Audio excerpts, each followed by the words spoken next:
Good afternoon guys. Last लेक्चरमध्ये आपण combinational logic circuit बघितलं. आता बघायचं आपल्याला next chapter that is electronic counters. तर याचं इंट्रोडक्शन बघूया. अ counter is one of the most useful sub system. Most of the complex digital system contains several counters and register circuit. आता हे जे काउंटर आहे ते सबसिस्टीममध्ये खूप इम्पॉर्टंट पार्ट आहे आणि कॉम्प्लेक्स सर्किट डिजिटल कॉम्प्लेक्स सिस्टीममध्ये त्याच्यामध्ये मेनी काउंटर आणि रजिस्टर प्रेझेंट असतात. Okay. A number of counters and register circuit can be design as per requirement. तर आपल्याला काउंटर आणि रजिस्टर सर्किट डिझाईन करता येते जशी रिक्वायरमेंट असेल तशी. The basic building block of a counter and register is the flip-flop circuit. तर basic जे बिल्डिंग ब्लॉक आहे काउंटरचं आणि रजिस्टरचं तर त्याला काय बोलतात, ते असतं flip flop circuit. Flip flop is a 1 bit memory cell. Okay. A counter has a input is in the form of chain of the pulses. तर काउंटरचे जे इनपुट असतात ते कशाच्या फॉर्ममध्ये असतात? In the form of chain of pulses. पल्सेसच्या चेनमध्ये असतात काउंटरचे input, right. Counters also perform other jobs like dividing the frequency, addressing and can serve as a memory unit. तर काय करतं? फ्रिक्वेन्सी डिवाईड करण्याचं काम काउंटर करतं, नंतर ॲड्रेसिंग देण्यासाठी आणि ॲज अ मेमरी युनिट म्हणून पण काम करतं. Okay. Previously wall circuits flip flops were used to build counter circuits. याच्या अगोदर जे वॉल असायचे ना ते काउंटर सर्किट हे करण्यासाठी वापरायचे फ्लिपफ्लॉपच्या अगोदर. Okay. But now due to the wide use of counters manufacturers make self content counters in IC form. जसं ते काउंटरच्या यूजनुसार काय केलं, मॅन्युफॅक्चरने काय केलं, ज्या IC बनवल्या काउंटरच्या. काउंटर म्हणजे काउंटर जे आहेत ते कशाच्या फॉर्ममध्ये बनवून? ICच्या फॉर्ममध्ये. In this topic we shall discuss the various type of flip flop counters and registers in detail. तर ह्या टॉपिकमध्ये आपल्याला काय काय बघायचं आहे? फ्लिपफ्लॉप बघायचं आहे, व्हेरियस म्हणजे फ्लिपफ्लॉपचे वेगवेगळे टाईप बघायचे, काउंटर बघायचे आणि रजिस्टर बघायचे. तर फ्लिपफ्लॉप काय असतं? Flip flop is a 1 bit memory cell and counter is a logic circuit which can count the number of pulses arriving at the input. असं असतं. I repeat once again. काउंटरची डेफिनेशन आहे, counter is a logic circuit which can count the number of pulses arriving at the input. Okay. असं जे काउंटरच्या इनपुटला input pulses येतात त्याला मोजण्याचं काम जे करतं त्याला बोलतात काउंटर्स. ओके. तर ह्याच्या अगोदर पहिलं पॉईंट बघूया, मल्टीव्हायब्रेटर. मल्टीव्हायब्रेटरमध्ये काय बघूयात? Multivibrator is a circuit capable of generating clock pulses in the output. Multivibrator काय करतं? हे जे सर्किट आहे ते क्लॉक पल्स आउटपुटला जनरेट करण्याचं काम करतं. It is an oscillating circuit whose output is oscillating between 0 and 1. तर मल्टीव्हायब्रेटर काय जनरेट करतं? स्पेशली क्लॉक पल्स म्हणजे ते स्क्वेअर वेव्ह. तर याच्यामध्ये काय आहे, त्याचं जे आउटपुट असतं हे ऑसिलेटिंग असतं, ऑसिलेटिंग सर्किट असतं ते. त्याचं जे आउटपुट आहे ते पण ऑसिलेटिंग, त्याचं कशामध्ये? 0 आणि 1मध्ये ह्या रेंजमध्ये असतं. There are 3 basic modes of multivibrator. 3 basic mode आहेत मल्टीव्हायब्रेटरचे. पहिला आहे monostable multivibrator, second one astable multivibrator आणि थर्ड वन बायस्टेबल मल्टीव्हायब्रेटर. 3 आहेत: मोनोस्टेबल मल्टीव्हायब्रेटर, अस्टेबल मल्टीव्हायब्रेटर आणि बायस्टेबल मल्टीव्हायब्रेटर. आता याच्यामध्ये बघू. Let us see these multivibrator's with comparison to understand their concept. तर याचं कंपॅरिझन बघू, त्याच्यामुळे आपल्याला कळून जाईल मोनोस्टेबल काय असतं, अस्टेबल काय असतं आणि बायस्टेबल काय असतं. 3 कॉलम केले. नंतर फर्स्ट राईट हँड साईडचा कॉलम बघा, मोनोस्टेबल. याच्यामध्ये काय? मोनोस्टेबलमध्ये काय? Only 1 state is stable. याच्यामध्ये एक स्टेट जी असते ती स्टेबल असते. अस्टेबलमध्ये नो स्टेबल स्टेट, याच्यामध्ये कोणती स्टेट स्टेबल नसते, नंतर अनस्टेबल असते. मग बायस्टेबलमध्ये stable state can be both, म्हणजे याच्यामध्ये 2 स्टेबल स्टेट असते. ओके. नंतर मोनोस्टेबलमध्ये पॉईंट बघा दुसरा, वेन ट्रिगर चेंजेस इ स्टेट, जेव्हा त्याला ट्रिगरिंग करते, ट्रिगरिंग पल्स जर दिली तर मोनोस्टेबल काय होतं, त्याची स्टेट चेंज करतं. आणि नंतर अस्टेबल काय करतं, नो ट्रिगरिंग इज रिक्वायर्ड, या अस्टेबल मल्टीव्हायब्रेटरला ट्रिगरिंगची गरज नाही आहे. एकदा ऑन केलं तो त्याची स्टेट चेंज होत नाही, नो चेंज स्टेट. ओके, एकदा सुरू झालं की बरं. नंतर bistable multivibrator, for every change it takes separate trigger. तर याच्यामध्ये काय, एक पल्स दिली तर याच्यामध्ये काय होतं, बायस्टेबल म्हणजे 2 स्टेबल स्टेट झाले की पुन्हा त्याला प्रत्येक चेंजला काय द्यावं लागतं, एक सेपरेट ट्रिगर द्यावं लागतं. ओके. नंतर नेक्स्ट आहे third point, changes e state for specific time period. हे मोनोस्टेबलचा जो स्टेट आहे तो स्पेसिफिक टाईम पिरियडसाठी चेंज होतो. नंतर अस्टेबलमध्ये oscillating between high and low state, हे काय होतं, याची जी पल्स आहे आउटपुट मल्टीव्हायब्रेटरची अस्टेबलची, ती काय होतं, ऑसिलेट होतं हाय आणि लो स्टेटमध्ये, राईट. नंतर remain indefinitely in the state till the next trigger is applied. तर याच्यामध्ये काय होतं, जर ते बायस्टेबल मल्टीव्हायब्रेटर नाही तर त्याची स्टेट संपल्या तर रिमेन त्या स्टेटमध्ये राहतं जोपर्यंत त्याला नेक्स्ट ट्रिगरिंग सिग्नल अप्लाय होत नाही तोपर्यंत. ओके. नंतर याच्यामध्ये ट्रिगर दिलं आहे तर याला कोणते ट्रिगर वापरतात, एज ट्रिगर. मोनोस्टेबल मल्टीव्हायब्रेटरला एज ट्रिगरिंगने हे करता येतं. आणि नंतर त्याचं जे आउटपुट येतं ते आउटपुट बघा, एज ट्रिगर दिलं की लगेच आउटपुट तुम्हाला एक पल्स मिळते मोनोस्टेबलमध्ये, त्याचं टाईम पिरियड टी आहे. ओके. आणि ट्रान्झिशन कसं होतं, लो टू हाय. आणि नंतर याच्यामध्ये अस्टेबलमध्ये ट्रिगरिंगची गरज नाही आहे, तुम्हाला आउटपुट जी पल्स मिळते ती स्क्वेअर वेव्ह मिळते. याच्यामध्ये बघा डायग्राममध्ये दिसते तुम्हाला. आणि नंतर याच्यामध्ये बायस्टेबलमध्ये तुम्हाला काय करावं लागतं, हे की 2 स्टेबल स्टेट, म्हणजे जे पहिली पल्स दिली ती लो टू हाय ट्रान्झिशन होतं आणि दुसरी पल्स दिल्यानंतर हाय टू लो ट्रान्झिशन लगेच होतं. ओके. नंतर 1 पल्स फॉर 1 ट्रिगर, एक पल्स एक ट्रिगरसाठी एक पल्स लागते. फ्रिक्वेन्सी कॅन बी चेंज, तर अस्टेबलमध्ये फ्रिक्वेन्सी चेंज होते, बायस्टेबलमध्ये 1 पल्स रिमेन्स 2 इनपुट ट्रिगर्स. तर एक पल्स जे आहे तर 1 पल्स रिक्वायर 2 इनपुट ट्रिगर, एका पल्ससाठी 2 इनपुट ट्रिगर लागतात. नंतर आहे नेक्स्ट यूज्ड टायमर. तर याच्यामध्ये काय टायमर यूज होतो मोनोस्टेबलमध्ये.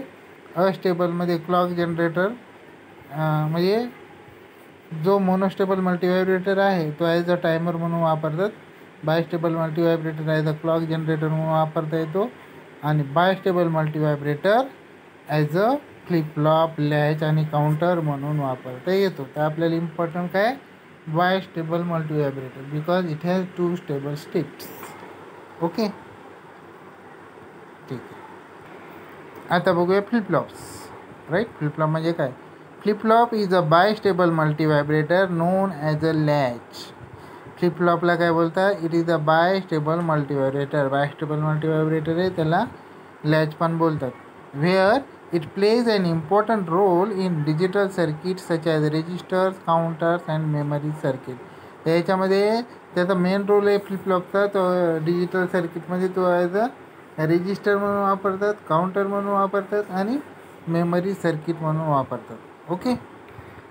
Because many flip flops, by using many flip-flop we can construct registers, counters and memory circuit etc. नंतर आहे as we have studied the gates and their different logic circuits, it is very essential to know about different flip-flop circuit and their application. तर याच्यामध्ये काय आपण logic circuit बघितले, त्याचे different logic circuit बघितलं आणि नंतर डिफरंट आता फ्लिप फ्लॉप सर्किट आणि त्याचे ॲप्लिकेशन बघायचे ह्या चॅप्टरमध्ये. The flip flop can be easily constructed by using gates.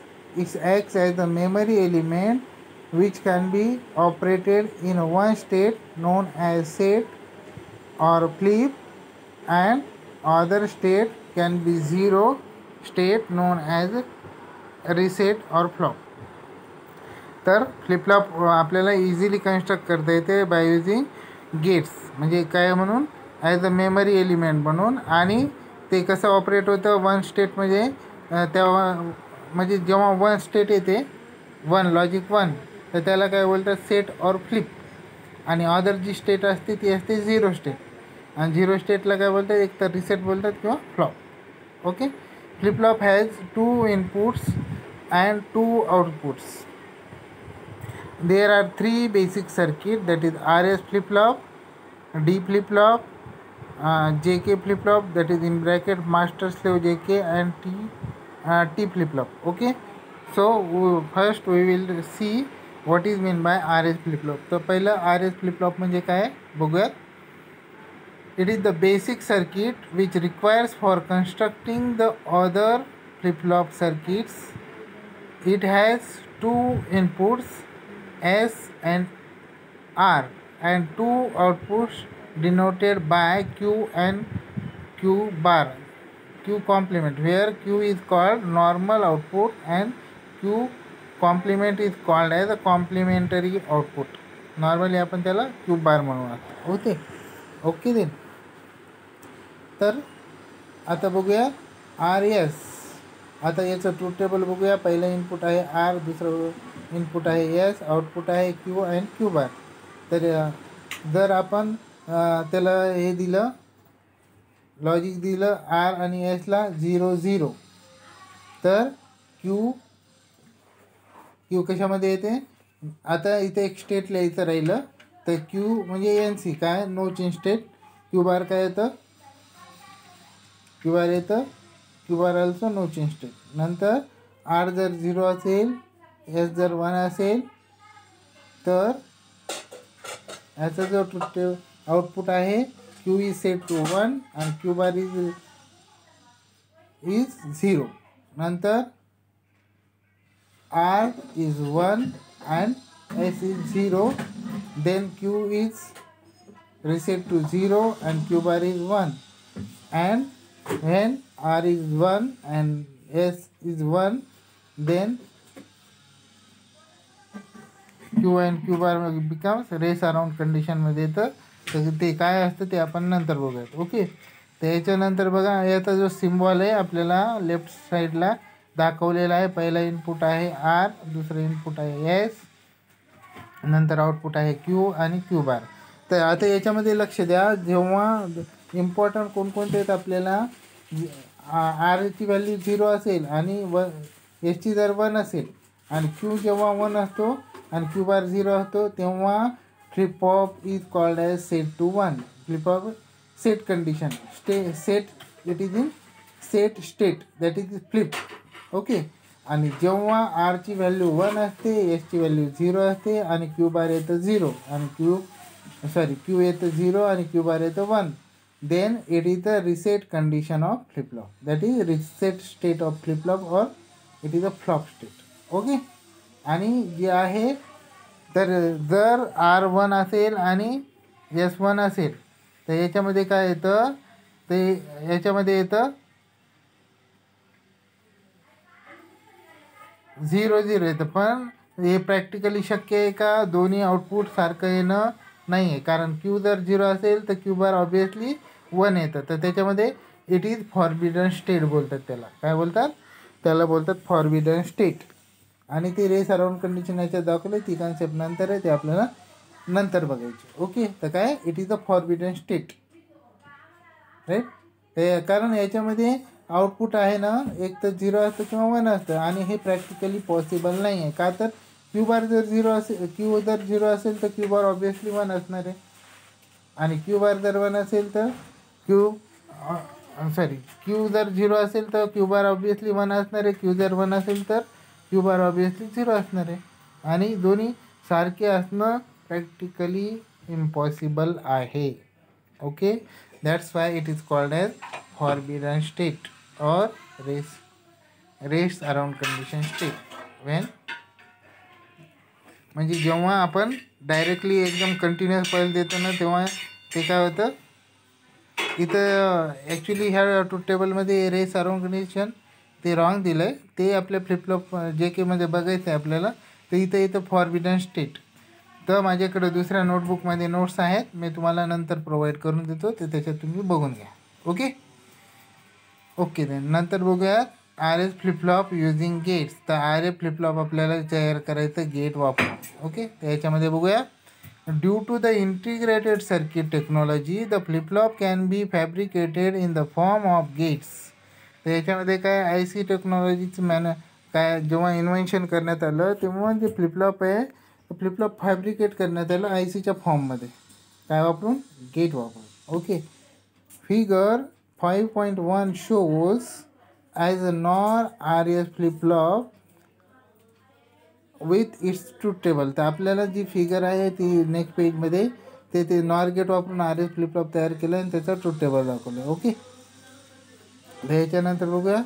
Since NOR and NAND gates are building blocks, the working of gate circuit can be explain with their disable and enable state. तर NAND gate and NOR gate काय building block आहे, ते त्याचं जे working आहे गेटचं, तर आपण enable आणि डिसेबल स्टेटमध्ये कसं आहे ते बघून घेऊया नंतर ट्रूथ टेबल काढून.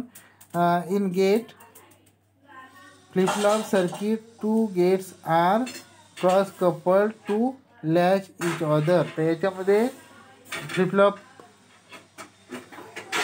गेटमध्ये कसं गेट वापरून फ्लिपफ्लॉप कसं तयार करतात ते आपल्याला डायग्राममध्ये बघूयात नंतर. ओके, याच्या अगोदर डिसेबल स्टेट आणि एनेबल स्टेट काय भानगडे ते बघून घेऊया. तर डिसेबल स्टेट काय आहे ते बघूया. आणि नॉर गेटचं सिम्बॉल दाखवलं आहे राईट हँड साईडला. बघा लॉजिक 1 दिले म्हणजे प्लस VCC, आणि एक जे इनपुट आहे कशाचं नॉर गेटचं, त्याला X इनपुट दिलं, output Y is equal to 0. आता बघूया काय होतं डिसेबल काय. Refer figure NOR gate truth table. When one of the input is known and if it is high or 1 without knowing the other input we can be determine its output and it is 0. Okay, तर याच्यामध्ये कसं असतं nor गेटचं output disable स्टेटमध्ये nor गेटच्या आपण जर एक input जर हाय दिलं आणि अदर इनपुट जे आहे तो 0 असेल किंवा 1 असेल, तर त्याच्यावरून आपल्याला जे आउटपुट आहे ते आउटपुट डायरेक्टली डिटरमाइन करता येतं आणि तो किती असतो 0 असतो. आता सपोज बघूया. आता कॉम्प्लिमेंट काय आपलं A×X. आता इथं नॉर गेटचं सिम्बॉल दिलं आहे Y इज इक्वल टू 0. जर पहिलं VCCला जोडलं सपोज, तर याच्यामध्ये काय होतं 1 प्लस 0. अगोदर Xची व्हॅल्यू 0 घे. 1 प्लस 0 इज 1 आणि त्याचा कॉम्प्लिमेंट प्लस म्हणजे कॉम्प्लिमेंट होतं ना, तर त्याचं कॉम्प्लिमेंट काय येतं 0. ओके, आणि नंतर 1 प्लस 1 Xची व्हॅल्यू जर 1 केली 1 प्लस 1 म्हणजे 1 ऑर 1 इट इज 1 आणि त्याचं कॉम्प्लिमेंट 0 म्हणजे काही घ्या 0 येतं. एका इनपुटवरनं आपल्याला आउटपुट डिफाईन करता येतं. Okay, hence when the one of the input of to the NOR gate is 1 it is disabled and its output is 0. Okay, म्हणजे नॉर गेटचं एक इनपुट जरी 1 असलं तर त्याचं जे आउटपुट आहे तो 0 येतो, म्हणजेच काय होतं डिसेबल्ड आउटपुट येतं. Irrespective of the other input, म्हणजे irrespective of the other input म्हणजे अदर इनपुट काही जरी असलं आणि एक इनपुट जर 1 असलं तर नॉर गेटचं आउटपुट काय येतं हे 0 येतं. त्याला बोलतात डिसेबल स्टेट. ओके, इरेस्पेक्टिव्ह आहे तो. नंतर आहे एनेबल स्टेट. हां, तर एनेबल स्टेट काय बघूया. when either of inputs of NAND gate is known and if it is 0 its output must be high. It is said that the gate is enabled whatever may be the other input, the output remains high. आता NAND गेटमध्ये जसं nor गेटमध्ये disable state असतं तसं NAND gate जर वापरला तर तो असतो एनेबल स्टेट. तर त्याला एनेबल स्टेट काय बोलतात बघूया. तर एक जो इनपुट आहे नॅन्ड गेटचा तो आपण जर ग्राउंड केला म्हणजे तो 0 अप्लाय केला लॉजिक, आणि दुसरा जो इनपुट आहे त्याला 0 दिला की 1 दिला. तर आता याचा जो आउटपुट आहे ना, तर याचा जो आउटपुट आहे तो ऑलवेज हाय येतो, आणि दुसरा जो इनपुट 0 असो की 1 असो, आणि एक इनपुट आपण ग्राउंड केलेलं आहे म्हणजे 0 त्याला लॉजिक दिलेलं आहे, तर त्याला काय बोलतात, एनेबल स्टेट बोलतात. तर ते कसं होतं ते बघूयात आता आपण. बघा, एक इनपुटला 0 दिलं, दुसऱ्या इनपुटला 1 दिलं, एकची व्हॅल्यू अगोदर 0 करूया आपण. तर त्याचा जे आउटपुट आहे, आउटपुट इक्वेशन आहे काय, ए अँड बी कॉम्प्लिमेंट असं असतं, आणि नॉरचं ए ऑर बी कॉम्प्लिमेंट असं असतं. तर याच्यामध्ये ए अँड बी कॉम्प्लिमेंट, तर एची व्हॅल्यू आपण सपोज 0 आहे आणि बीची म्हणजे बीच्या जागी एक्स घेतलं, तर एक्सची व्हॅल्यू काय, आपण एक्सची व्हॅल्यू आहे सध्याच्या घडीला 0, मग 0 अँड 0 म्हणजे 0 इंटू 0 दॅट इज 0, आणि त्याचं कॉम्प्लिमेंट काय येतं, 1 येतं, मग आउटपुट आलं 1. ओके, आणि नंतर एक्सची व्हॅल्यू जर 1 केली आपण तर 1 इंटू 0 दॅट इज 0, आणि त्याचा कॉम्प्लिमेंट 1. ओके, म्हणजे आउटपुट काय येतं आपल्याला 1 येतं. क्लिअर. तर असं आहे, that is called as enable state of NAND gate. तर याला बोलतात एनेबल स्टेट. क्लिअर. आता याच्यानंतर बघूयात आता आपण की काय, refer NAND gate truth table. The gate is enabled when either of the input of NAND gate is 0. तर याच्यातून ट्रूथ टेबल बघूयात आपण.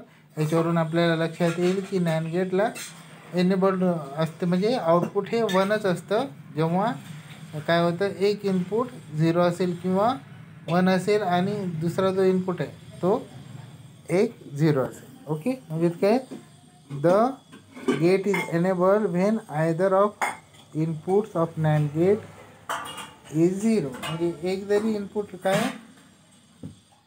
0 असेल तर त्याचं जे आउटपुट आहे किंवा 1 असेल तर त्याचं काय येतं, म्हणजे दोन्ही म्हणजे एकतर दोन्ही 0 0 पाहिजे किंवा 0 1 पाहिजे. जर 1 1 असेल तर आउटपुट 1 येत नाही, तर आयदर. ओके, एक तर 0 0 किंवा 0 1 असं जर इनपुट असेल, म्हणजे एक जर आपण इनपुट ग्राउंड केलं म्हणजे डायरेक्ट 0 दिलं आणि दुसरा इनपुट 0 असेल किंवा 1 असेल, आउटपुट हाय येतं, दॅट इज एनेबल. ओके, नंतर बघूया वर्किंग ऑफ नॉर फ्लिपफ्लॉप. आता ही डायग्राम आहे आणि आता त्या डायग्रामवरनं बघूयात आपण त्याचं वर्किंग. याच्यामध्ये बघा, नॉर गेट घेतले, 2 नॉर गेट. पहिल्या इनपुटला दिलं आर, पहिला नॉर गेट आहे त्याला 2 इनपुट आहेत, दुसरा नॉर गेट त्याला 2 इनपुट, आणि तर याचं लॉजिक सर्किट बघूया. म्हणजे पहिला इनपुटला आर दिला आहे राईट, आणि दुसरा जो इनपुट आहे पहिल्या नॉरचा गेटचा तो दुसऱ्या नॉर गेटच्या आउटपुटला जोडलेला आहे. ओके, आणि दुसरा जो नॉर गेट आहे त्याचा जो एक इनपुट आहे त्याला ते नाव दिलं आहे एस, आणि दुसरा इनपुट जो आहे तो पहिल्या नॉर गेटच्या आउटपुटला जोडलेला आहे. तशी डायग्राम आहे, आणि पहिल्या नॉर गेटचं आउटपुट दिलं आहे त्याला नाव क्यू, आणि दुसऱ्या नॉर गेटचं जो आउटपुट आहे त्याला दिलं क्यू बार. ओके, तर याच्यामध्ये बघूया आता पहिली केस बघूया आणि मग ट्रूथ टेबल पण, ते ट्रूथ टेबलवरनंच आपण कळून जाईल आपल्याला. ट्रूथ टेबल बघा, आर एस इनपुट, क्यू आणि क्यू बार आउटपुट. तर याच्यामध्ये 0 0 इनपुट असेल, आर 0 एस 0, तर it is no change state, याला बोलतात नो चेंज स्टेट. नंतर आहे 0 1 जर असेल तर क्यूची व्हॅल्यू ऑलवेज 1 असते, क्यू बार असते 0, it is called set condition of flip-flop. नंतर आहे आरची व्हॅल्यू आरची 1 आणि एसची जर 0 असेल आणि क्यूची होते 0 आणि क्यू बारची होते 1, that is a reset condition of flip-flop. आणि जेव्हा हे असतं आरची व्हॅल्यू 1 आणि एसची व्हॅल्यू 1 असते, it is not allowed, it is called forbidden state of flip flop. Okay. तर याच्यानंतर बघू आपण कसं होतं ते बघूयात. पहिल्या केसमध्ये when S is equal to 0 and R is equal to 0 the flip flop will not change is state. जेव्हा आरची व्हॅल्यू 0 असेल आणि एसची व्हॅल्यू जर 0 असेल तर फ्लिप फ्लॉपची जे आहे आउटपुट तो स्टेट चेंज होत नाही. It will remain in the last state. Hence it is known as no change condition. याच्यामध्ये काय होतं, तर जसं तो लास्ट स्टेटमध्ये होता तर तसं त्या स्टेटमध्ये राहतं. ओके. तर त्याला काय बोलतात, नो चेंज कंडिशन बोलतात. आता लास्ट टाईम आपण काय बघितलं, हे ऑलवेज डिसेबल असतं. म्हणजे कसं, जर आपण काय याची व्हॅल्यू जर नॉर गेटची काय केलं आपण, एक जर इनपुट जर हाय केलं आणि नंतर दुसरं इनपुट 0 केलं किंवा 1 केलं तर त्याचं आउटपुट काय येतं आपल्याला 0च येतं. इट इज डिसेबल्ड असं आपण बघितलं. आता ही फिगर आर एस फ्लिपफ्लॉपची नॉर गेट वापरून आहे. ट्रूथ टेबल बघितलं. एवढं पहिली स्टेट काय आली का, नो चेंज स्टेट. याच्यामध्ये जर आर एसची व्हॅल्यू 0 असेल, आरची 0 असेल, एसची 0 असेल तर याच्यामध्ये नो चेंज स्टेट. याचं जे आउटपुट आहे फ्लिपफ्लॉपचं काही चेंज होत नाही. नंतर सेकंड स्टेट बघूया. When S is equal to 1 and R is equal to 0 then the lower NOR gate is disabled, which will produce q bar is equal to 0. Now the input to the upper NOR gate becomes q bar is equal to 0 and r is equal to 0, which will produce q is equal to 1. This condition is known as set condition and then the circuit is latched. Okay. तर ह्याच्यामध्ये काय होतं बघूया. Second केसमध्ये एसची जर value 1 असेल आणि आरची व्हॅल्यू जर 0 असेल. आता सेकंड नॉर गेट बघा. तर जर 1 असेल तर आपण लास्ट टाइम बघितलं की जर एक इनपुट जर हाय असेल आणि नंतर दुसऱ्या इनपुटला 0 दिलं किंवा 1 दिलं तर काही फरक पडत नाही. तर त्याच्यामध्ये काय होतं, त्याचा जो आउटपुट आहे तो आपल्याला क्यू कॉम्प्लिमेंट तो काय मिळतो, हा क्यू कॉम्प्लिमेंट हा मिळतो आपल्याला 0. मग क्यू बार आपल्याला काय मिळेल, तर क्यू बार मिळतो आपल्याला 0. ओके. मग तर कॉम्प्लिमेंटेड आउटपुट म्हणजे 0 जर मिळालं तर म्हणजे डिसेबल होते ते नॉर गेट. मग जर 0 मिळालं तर तो जो आउटपुट आहे तो कोणाला जोडला आहे, पहिल्या नॉर गेटच्या एका इनपुटला. आणि आरची व्हॅल्यू 0 असेल, क्यू बारची व्हॅल्यू 0 आहे. मग 0 × 0 0, त्याचा कॉम्प्लिमेंट 1. मग Q1 काय क्यू काय होईल, 1 होते. आणि मग it is called as set condition of flip-flop. मग ती सेट कंडिशन आहे आणि तेव्हा ते सर्किट होतं त्याला बोलतात सर्किट इज लॅच्ड. सर्किट काय होतं, लॅच होतं. नंतर केस थर्ड बघूया. When S is equal to 0 and R is equal to 1. कळते का काही. आता एसची व्हॅल्यू जर 0 ठेवली आणि आरची व्हॅल्यू जर 1 ठेवली. ओके. मग काय होईल, आता 1 वालं बघू. Then the upper NOR gate is disabled which will produce q is equal to 0. Now refer the circuit diagram. The input to the lower NOR gate becomes q is equal to 0 and q bar, s is equal to 0, which will produce q bar is equal to 1. This condition is known as reset condition. Reset. These output will latch each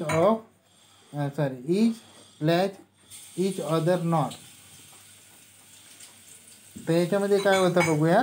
third केसमध्ये एसची value जर 0 असेल, आरची value जर 1 असेल, जिथं 1 असते तेव्हा जे पहिला जो नॉर गेट आहे त्याचा आउटपुट जो क्यू आहे तो काय तो म्हणजे तो पहिला नॉर गेट डिसेबल होतो. म्हणजे त्याचा जो आउटपुट आहे क्यू तो इट इक्वल काय येतो, इट इज इक्वल टू 0. मग ते जर 0 आलं मग दुसऱ्या नॉर गेटचं जे इनपुट आहे तो काय असणार आहे, 0.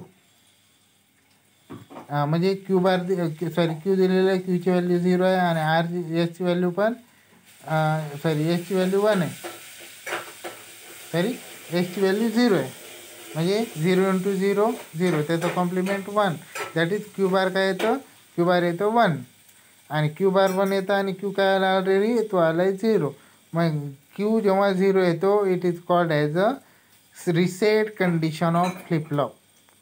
ओके, आणि तो रिसेट कंडिशन आहे. आणि तर मग काय होतं, हे जे आउटपुट असतं तर दोन्ही this output will latch each other NOR. मग ते आउटपुट कोण लॅच करून टाकतं, म्हणजे जे नॉर गेट आहे इच अदर लॅच करून टाकतं, राईट. म्हणजे एक बी स्टोअर करून टाकतं थोडक्यात. नंतर आहे केस थर्ड. आता केस थर्डमध्ये बघूया, केस थर्ड झालेला आहे. आता केस 4 बघूया, चालेल. तर याच्यामध्ये तुम्हाला काय दाखवलं आहे, ह्या 2 केस दाखवले आहेत बघा डायग्राममध्ये. तर आरची व्हॅल्यू जर 0 असेल तर क्यूची व्हॅल्यू असते 1 आणि एसची व्हॅल्यू जर 1 असेल क्यू बारची व्हॅल्यू असते 0. असं आपण आता बघितलं पहिल्या केसमध्ये. आणि पहिली केस ही नो चेंज स्टेट आहे. दुसऱ्या केसमध्ये बघितलं एसची व्हॅल्यू 1 जर असेल तर it is set condition of flip-flop. आणि नंतरच्या कंडिशनमध्ये बघा आरची व्हॅल्यू 1 आहे आणि एसची व्हॅल्यू 0 आहे. आणि जे ब्लॅक दाखवले it is that NOR gate will be latched, असं असतं त्याचं.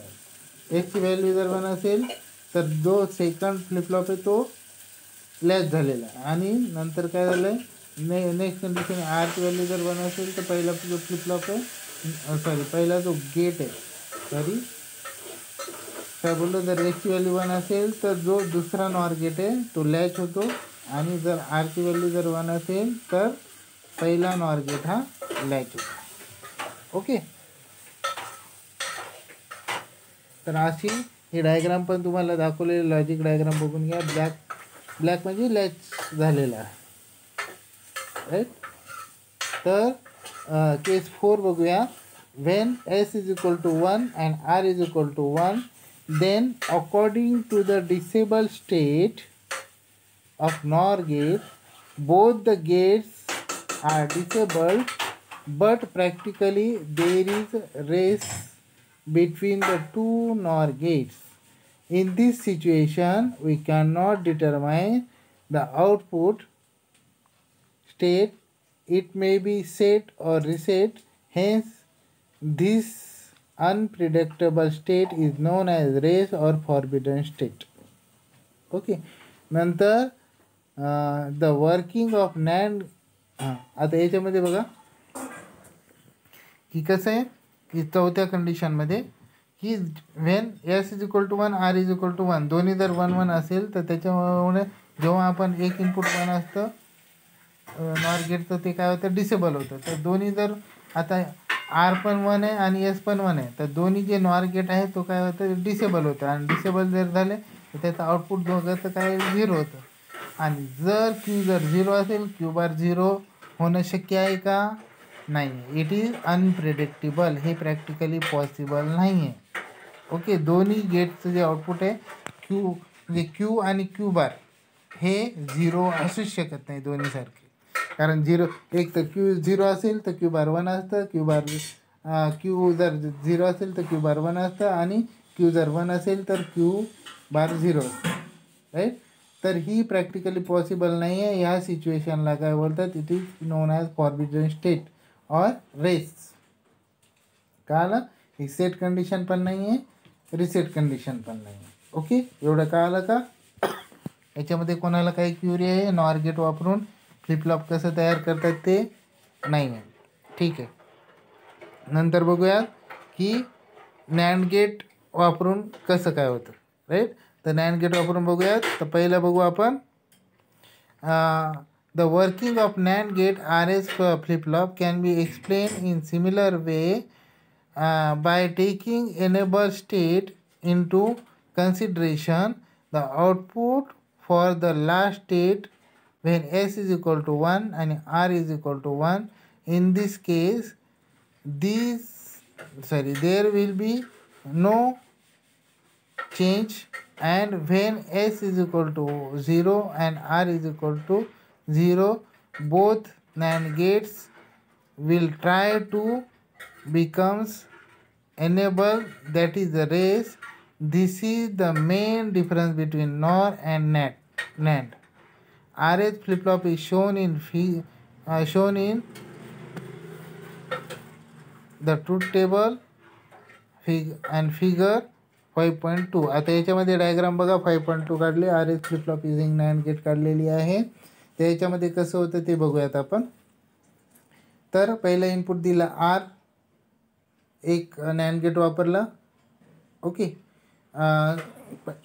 एक नॅन्ड गेट वापरला. त्याचा जो एक इनपुट आहे त्याला दिला आर. दुसरा जो इनपुट आहे तो दुसरा जो नॅन्ड गेट आहे त्याचा जो आउटपुट आहे त्याला जोडलेला आहे. नंतर जो दुसरा नॅन्ड गेट आहे त्याला एक इनपुट दिलं एस, आणि दुसरा जो त्याचा इनपुट आहे तो पहिल्या नॅन्ड गेटचा जो आउटपुट आहे त्याला जोडलेला आहे.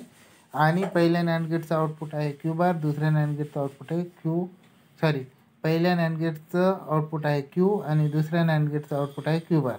आता ट्रूथ टेबल बघूया. आर एस इनपुट आहेत, क्यू आणि क्यू बार हे आहेत आउटपुट. तर पहिलं ट्रूथ टेबल 0 0 आहे.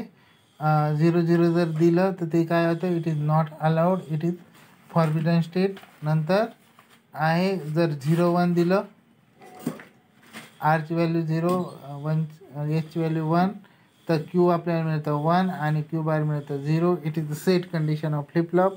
आणि आरची व्हॅल्यू जर 1 असेल, एसची व्हॅल्यू जर 0 असेल तर क्यूची व्हॅल्यू मिळते 0 आणि क्यू बारची 1. This is the reset condition of flip-flop. आणि when R is equal to 1, S is equal to 1, then we get no change state of the flip-flop. Okay, तर याच्यामध्ये बघूया आपण पहिलं कंडिशन. when R ची व्हॅल्यू जर 0 असेल आणि S ची व्हॅल्यू जर 0 असेल, राईट, तर दोन्हीची व्हॅल्यू जर 0 असेल तर आपण काय केलं, नॉर याच्यामध्ये नॅन्ड गेटमध्ये जर एक इनपुट जर 0 असेल तर ते काय होतं, जो नॅन्ड गेट आहे ते एनेबल होतं. मग हे आता दुसरा नॅन्ड गेट बघूया. तर त्याचं जे आउटपुट आपल्याला मिळतं ते 1 मिळतं.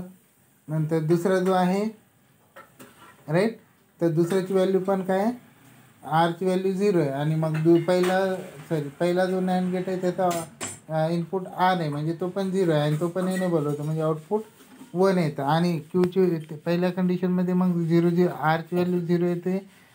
इनपुट जर असेल 0 आणि एस जरी इनपुट असेल 0 तर त्या कंडिशनमध्ये क्यूची व्हॅल्यू आपल्याला आउटपुट मिळतं 0 आणि आउटपुट आपल्याला 1 मिळतं आणि क्यू बार पण 1 मिळतं. तर हे प्रॅक्टिकली पॉसिबल आहे का, नाही आहे. It is called no change, it is called forbidden state. Forbidden state होते. ओके, नंतर बघूया.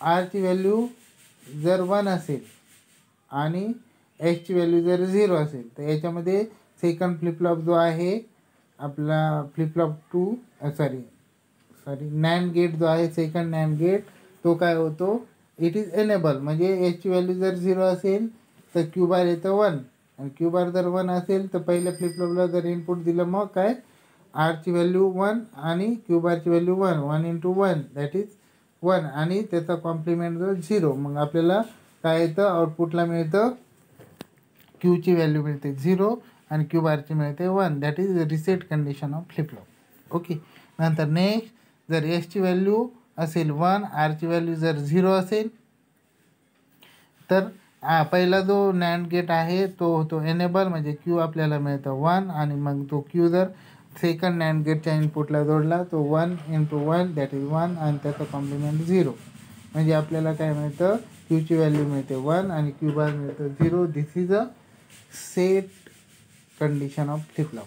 ओके, नंतर next condition, when R is equal to 1, S is equal to 1, मग आरची व्हॅल्यू 1 असेल आणि एसची व्हॅल्यू जर 1 असेल तर याच्यामध्ये काय होतं, तर त्या कंडिशनमध्ये आपल्याला जो आउटपुट आहे नॅन्ड गेटचं, तो इनपुट काहीतरी असलं तर आपल्याला जो आउटपुट आहे तो मिळतो 0. मग तो क्यू बारची व्हॅल्यू जर 0 असेल मग आपल्याला क्यू बारची व्हॅल्यू 0, मग क्यू बार 0 आणि इंटू 1 दॅट इज 1 इंटू 0 0 आणि त्याचं कॉम्प्लिमेंट 1 राईट. तर याच्यामध्ये काय होतं, जेव्हा दोन्ही व्हॅल्यू आर आणि एस 1 1 असतं तर ते जी काही आपली कंडिशन आहे अगोदरच्या नॅन्ड गेटचं जो आउटपुट आहे फ्लिपफ्लॉपचं नॅन्ड गेट वापरून तीच स्टेट राहते, म्हणजे नो चेंज स्टेट मिळते जेव्हा आरची व्हॅल्यू 1 असेल आणि एसची व्हॅल्यू 1 असेल तेव्हा. Okay, clear. तर हे झालं आपल्याला काय flip flop using flip flop using NAND gate and NOR gate. याच्यामध्ये काही कोणाला क्युरी जर असेल तर बिंदास विचारू शकता. नेक्स्ट लेक्चरमध्ये आपण क्लॉक्ड फ्लिपफ्लॉप बघूया. याच्यामध्ये काही क्युरी जर असेल ना तर बिंदास विचारा. ओके ओके देन स्टॉप करा.